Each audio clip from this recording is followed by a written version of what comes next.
Tell me, अगर किसी के घर में आज शादी है, 2 महीने बाद शादी है, तो वो सासू माँ और वो बहू ये वीडियो देख रही है और वो चाहते हैं उनका रिलेशनशिप एकदम सही रहे, तो सासू माँ और ससुर जी को क्या सही करना चाहिए, बहू और बेटे को क्या सही करना चाहिए?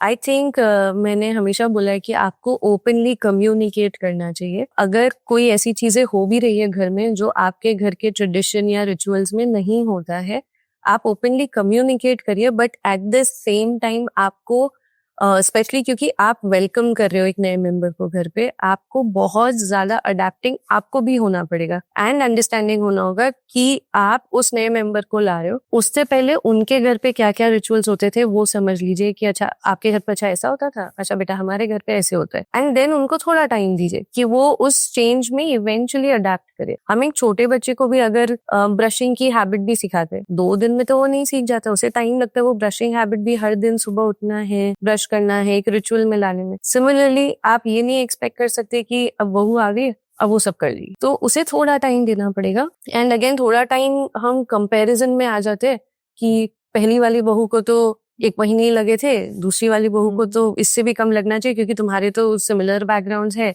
या फिर हम उसके इसका 1 महीना ही लगा तुम्हें ज्यादा लगा। सो वो कंपैरिजन में कई बार खराब कर देता है और प्रेशर डाल देता है कि अच्छा मुझे अब एक कंपटीशन मोड पे आना है, मुझे और जल्दी करना है। तो ये सारी चीजें थोड़ी सी आप अगर ध्यान रखिए तो आई थिंक वो जो एडजस्टमेंट है, वो जो फर्स्ट 2-3 मंथ्स का फेज है, वो काफी स्मूथ ट्रांजिशन होगा दोनों बहू और इन लॉज के लिए। एंड फॉर द बहूज ऑल्सो आई विल से कि आपको अगर कहीं पे भी डाउट्स हो रहे हैं, आपको लग रहा है कि हमारे घर पे ऐसे नहीं था, तो आप उसको ओपनली कम्युनिकेट करिए कि मैं नहीं समझ पाई आप क्या बताना चाह रहे थे, आप वापस से मुझे रिपीट करेंगे, या आप उनसे क्वेश्चन कर सकते हैं कि अच्छा ऐसा क्यों कर रहे हैं, ताकि आपके अंदर कुछ भी डाउट्स है, कुछ भी है, आप उसको क्लियर कर दें। कई बार ऐसा होता है कि नहीं पर हम ऐसे कैसे पूछे, वो तो हमसे बड़े हैं, हमने कभी पूछा नहीं। आई थिंक वो एज गया जहाँ पे लोग पूछते नहीं थे। We are in the time today जहाँ पूछना इज ओके। कम से कम आप गलती तो नहीं कर रहे, आप बार बार वही सेम चीज रिपीट नहीं करे। आप प्लीज ओपनली कम्युनिकेट करिए, पूछिए कि मम्मी जी मुझे नहीं समझ आया आपने क्या बोला, या अच्छा ये हम क्यों कर रहे हैं मैं नहीं समझ पा रही हूँ, आप मुझे बता दीजिए। जैसे ही आपको आपका आंसर मिल गया, आपको क्लैरिटी है कि अब आप इसको कैसे करना, फिर गलती की कोई स्कोप नहीं बचती है। और अगर गलती हो जाए तो अगेन आप ओपनली कम्युनिकेट करिए कि सॉरी इस बार में से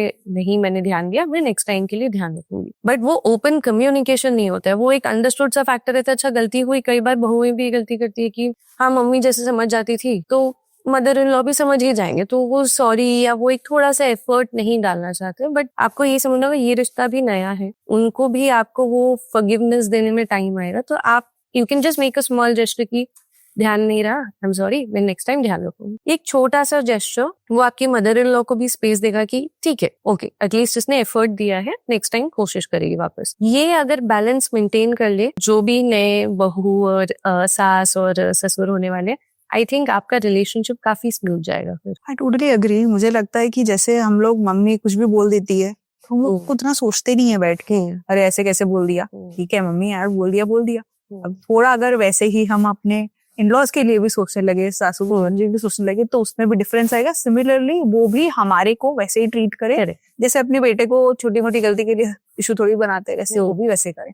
तो बेसिकली आपको जो बहू बेटा है उनको अपने मम्मी पापा की तरह अगर आप ट्रीट करोगे, चाहे वो माफ करना हुआ चाहे उनकी बात समझना हुआ, तो स्मूथ रहेगा। एंड सिमिलरली वो भी अगर अपने बेटे बेटी की तरह ट्रीट करेगी, स्मूथ रहेगा। Is that right way to put it? Absolutely absolutely. देखिए मैं ये नहीं बोलूंगी कि आप डे 1 पे ही आप अपनी मदर इन लॉ को अपनी मॉम की तरह देखना चालू कर देंगे, वो थोड़ा अनरियलिस्टिक हो जाता है।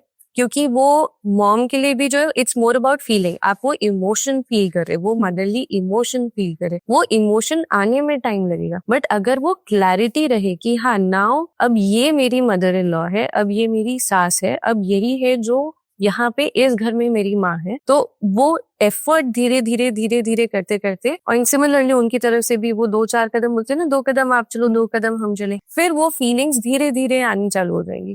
तो ऐसा नहीं है कि डे 1 डे 2 पे आप उनको मदर इन लॉ मम्मी जी माँ बोल रहे हो तो वो वही रोल लेंगे। बट हो सकता है आप वर्ड में बोल रहे हो, बट उस फीलिंग को आने में आपको टाइम लगेगा। इवेंचुअली होगा वो चीज़। हाँ, तो अपने ऊपर वो प्रेशर मत दीजिए कि मैं कैसे ये फील करूँ, अब मुझे फील करना ही चाहिए, ये सोसाइटी ने बोला है मुझे फील करना चाहिए। अपने ऊपर प्रेशर मत लीजिए, टाइम दीजिए अपने आप को। सिमिलरली मदर इन लॉ को, कि आपको इमीडिएटली उसको अपनी बेटी की तरह देखने की जरूरत है, वो नहीं पॉसिबल हो सकता है। आपने अपनी बेटी के साथ एक अलग बॉन्ड, एक अलग फीलिंग शेयर करी है, वो इस नई लड़की के साथ शेयर करने में थोड़ा टाइम टाइम लगेगा। लगेगा। स्पेशली अगर अरेंज मैरिज का केस है तो और टाइम लगेगा। तो अपने को वो थोड़ा सा स्पेस दीजिए कि आप वो धीरे धीरे करके हर मोमेंट, हर एफर्ट, हर रिचुअल, फेस्टिवल में धीरे धीरे वो बॉन्ड डेवलप करे, 4 महीने 6 महीने, एंड फिर आप देखिए वो कैसे नेचुरली एकदम फ्लो करेगा वो फीलिंग्स। तो प्रेशर लेके वो कोई भी आपको रिश्ता निभाना नहीं है, आपको एकदम स्मूथली नेचुरली फ्लो करना है।